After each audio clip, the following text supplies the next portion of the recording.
So the World Health Organization and the European CDC, the Centre for Disease Control, have both changed their opinion on masks. We're going back to the days of the COVID-19 pandemic, talking about the benefits of mask wearing. There are several things that are different about this virus than almost any other virus we've seen. Firstly, you can be infectious for a couple of days and you can spread the virus for a couple of days before you get symptoms. And secondly, you can spread it by aerosols, which means that by breathing or singing and so on, you can spread it rather than just by coughing or sneezing. What we've now seen is that there is benefit, and the benefits outweigh the risks. Now, if we look at where the risks are likely to be highest, if you think about it, you are 20 times less likely to spread the virus outside than inside. But then again, the very high-risk areas have got a risk of a number of people infected, which is 20 times higher than the lowest risk areas. So actually, you're getting the same protection from wearing masks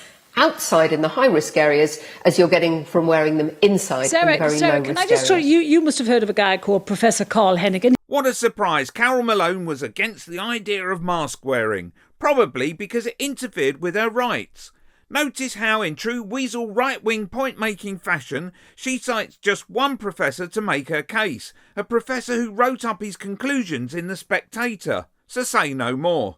Anyway, listen to her veer from one jumped-up assumption or grandiose claim to another. He's arguably one of this country's top epidemiologists. Let me just tell you what he says about masks. He says, by all means, people can wear them, but they can't say it's an evidence-based decision. He says there's a real separation between an evidence-based decision and the opaque term that we are being led by science, which isn't evidence. So this is one of the country's top epidemiologists. You also so there have been several studies let me finish. In the last 3 or 4 months. There have also been lots of controlled, randomised trials which say they don't work to prevent illnesses being transmitted by droplets or by aerosols. But they can't do any harm. But they don't do any good. You know, and the thing is, we do harm. You know, have you seen the way people wear masks? No. People who wear flimsy piece of cotton across their. Let me just finish this point. They wear a flimsy piece of cotton across their face. They move it up and down all the time. If the virus is there, you're going to contaminate. All right. So 2 things. 1, Centre for Disease Control, World Health Organization, the Lancet, the